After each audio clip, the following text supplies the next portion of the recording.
प्रिया वर्गात जो कोणी बेंचवरून उठेल, गोंधळ करेल किंवा बाहेर जाईल त्याचं नाव फळ्यावर लिहून ठेवायचं.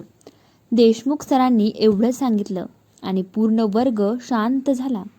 प्रिया क्लासची मॉनिटर होती आणि प्रिया अभ्यासात हुशार पण मनाने खूप हळवी होती. तिने हलकेच मान डोलवली आणि हातात खडू घेतला. दुपारची वेळ होती. खिडकीतून येणारा वारा, बाहेरच्या मैदानात उडणारी धूळ आणि वर्गात नेहमीसारखा हलका गोंधळ. तेवढ्यात मागच्या बेंचवरून प्रदीप उठला. मी पाणी पिऊन येतो, तो मित्राला हळूच म्हणाला. प्रियाने त्याच्याकडे पाहिलं. तिला माहिती होतं सरांनी स्पष्ट सांगितलं होतं, म्हणून मन घट्ट करून तिने फळ्यावर लिहिलं, प्रदीप. ते नाव लिहिताना तिला काहीच वाटलं नव्हतं. पण काही मिनिटांनी सर वर्गात आले आणि वर्गात आल्याबरोबर त्यांनी फळ्याकडे पाहिलं. त्यांनी नाव वाचलं, प्रदीप, पुन्हा तूच. आणि सरांच्या आवाजाने संपूर्ण वर्ग हा शांत झाला. प्रदीप उठला. काही बोलला नाही, फक्त खाली मान घालून तो उभा राहिला. सरांनी रागाने त्याला 2 फटके मारले आणि जेव्हा सर मारत होते त्या क्षणी प्रियाच्या छातीत काहीतरी टोचलं. तिला खूप वाईट वाटलं, कारण प्रदीपने एकदाही तिच्याकडे रागाने पाहिलं नव्हतं. तो फक्त शांत होता. शाळा सुटली. सगळे घरी गेले, पण प्रिया मात्र पाण्याच्या टाकीजवळ उभी राहून त्याच्याकडे बघत होती. तो सायकल काढत होता. मनात खूप होतं, सॉरी, पण शब्द बाहेर आले नाहीत. तर रात्री पहिल्यांदाच प्रियाला झोप लागली नाही. सतत एकच चेहरा डोळ्यासमोर येत होता, शांत उभा असलेला प्रदीप. दुसऱ्या दिवशी प्रिया नेहमीपेक्षा लवकर शाळेत आली. का कोण जाणे, पण तिचं लक्ष सतत दाराकडेच होतं. प्रदीप आला की नाही याकडे. तिला वाटत होतं आता येईल, आता येईल. पण प्रार्थना झाली. पहिला तास झाला तरीही प्रदीप आला नाही. कुठे असेल? तिने मनात विचारलं, आज का नाही आला तो? तिसऱ्या दिवशीही प्रदीप शाळेत आलाच नाही. आता मात्र प्रियाचं मन बेचैन झालं. ती नकळत त्याच्या बाकाकडे बघत राहायची. त्या रिकाम्या जागेकडे पाहिलं की काहीतरी हल्ल्यासारखं वाटायचं. मधल्या सुट्टीत तिने त्याच्या मित्राला विचारलं, अरे प्रदीप का येत नाही 2-3 दिवस झालं? तो मित्र म्हणाला, तो खूप आजारी आहे म्हणे. आणि हे ऐकताच तिचं मन धस झालं. त्या दिवशी घरी गेल्यावरही ती शांत बसली नव्हती. आई विचारत होती, काय झालं ग, एवढी गप्प का? पण प्रियाकडे उत्तर काहीच नव्हतं. ती काहीच बोलली नाही. रात्री ती वही उघडून बसली आणि नकळत तिने फक्त एकच नाव लिहिलं, प्रदीप. आणि तिला तेव्हाच जाणवलं, तो फक्त वर्गातला मुलगा नव्हता. हे तिला त्या दिवशी जाणवलं होतं. दुसऱ्या दिवशी रविवार होता. प्रियाचं मन काही केल्या शांत होत नव्हतं. खूप विचार केल्यानंतर शेवटी ती त्याच्या घरी जायचं तिने ठरवलं, कारण 3-4 दिवस तो शाळेत आला नव्हता. त्यामुळे तिचं मन बेचैन होत होतं.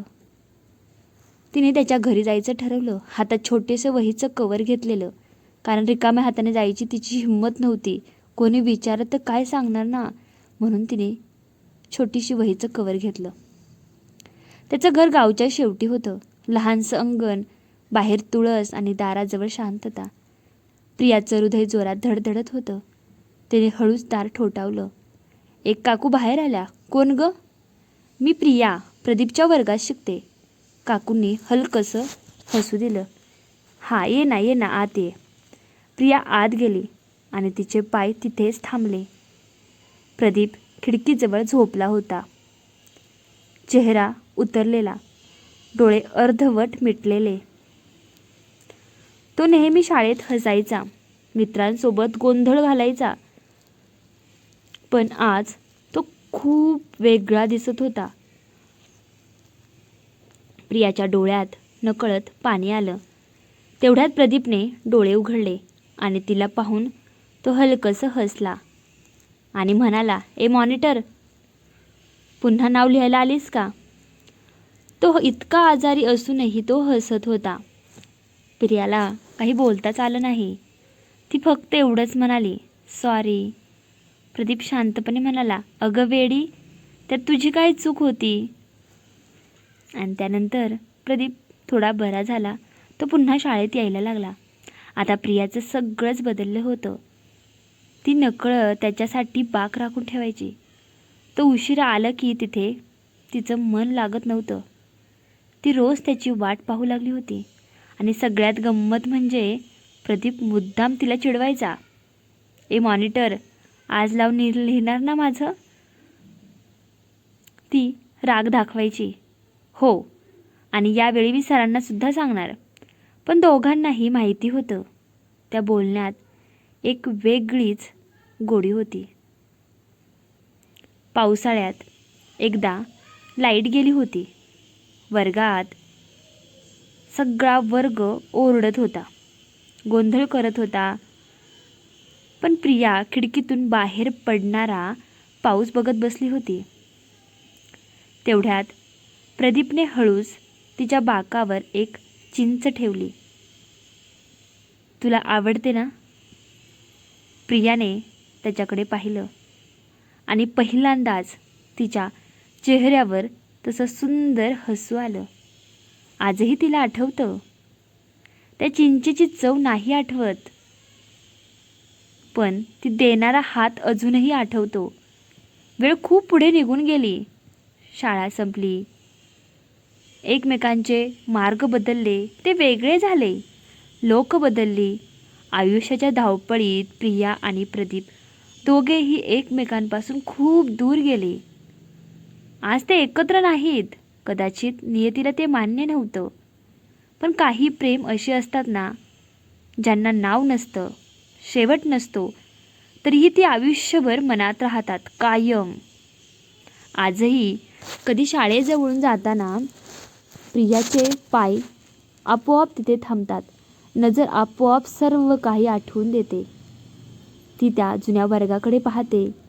तो शेवटचा बाक, ती शेवटची खिडकी आणि फळ्यावर लिहिलेलं ते नाव तिला आजही आठवतं.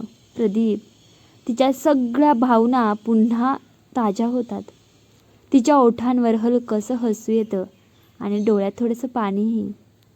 कारण काही माणसं आयुष्यातून निघून जातात, पण आठवणीतून कधीच निघून जात नाहीत. खूप वर्षांनी प्रिया पुन्हा गावात आली होती. कामासाठी आलेली, पण मन मात्र जुन्याच आठवणी शोधत होतं. गाव तसंच होतं. तीच शाळा, तेच मैदान आणि अजूनही वाऱ्यासोबत उडणारी तीच धूळ. प्रिया हळूच शाळेच्या गेटजवळ थांबली. डोळ्यासमोर सगळं पुन्हा जिवंत झालं. देशमुख सर, ती मॉनिटरची बेंच आणि मागच्या बाकावर बसून हसणारा प्रदीप. तेवढ्यात मागून आवाज आला, ए मॉनिटर. प्रियाच्या हात थरथरले. तो आवाज, तीच सवय. तिने हळूच मागे वळून पाहिलं. समोर प्रदीप उभा होता. चेहरा थोडा बदलला होता, पण डोळ्यातलं हसू तसंच होतं. काही क्षण दोघं फक्त एकमेकांकडे पाहत राहिले. जणू वर्ष थांबली होती. प्रदीप हलकंसं हसला. आता तरी माझं नाव लिहिणार आहेस का? प्रियाच्या डोळ्यात पाणी आलं आणि हसूही. आणि तीही हसली.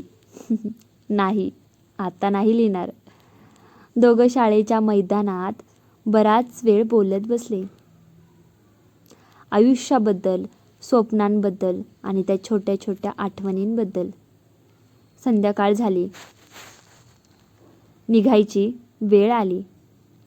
प्रदीप म्हणाला, काही प्रेम पूर्ण होत नाही प्रिया, पण म्हणून ते कमी सुंदर नसतात.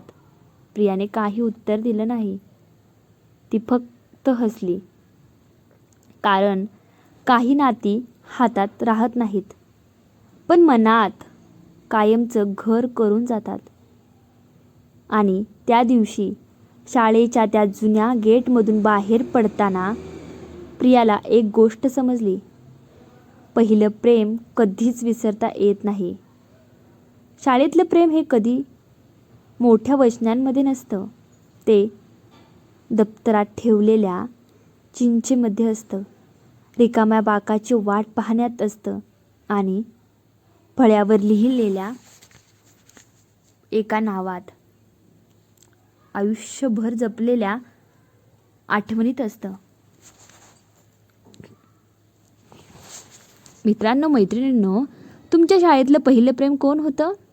आणि आजही कोणाची आठवण शाळेच्या नावाने येते का? त्या काळातलं एक नाव आजही मनात आहे का तुमच्या?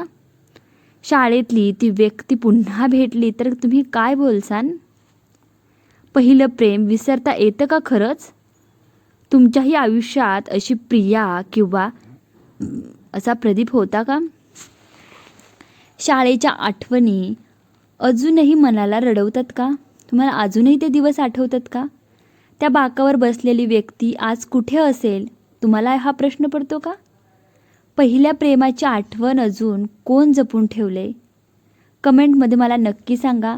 तुमच्या शाळेच्या प्रेमाचं नाव काय होतं ते कमेंट करून मला नक्की सांगायचं आहे. आणि हा व्हिडिओ आवडला तर नक्की व्हिडिओला लाईक करा. चॅनलवर नवीन असेल तर नक्की चॅनलला सबस्क्राईब करा. आणि हा व्हिडिओ तुम्हाला कसा वाटला ते मला नक्की सांगायचं आहे. भेटूया आपण अशाच नवीन व्हिडिओमध्ये. तोपर्यंत सर्वांना माझा नमस्कार.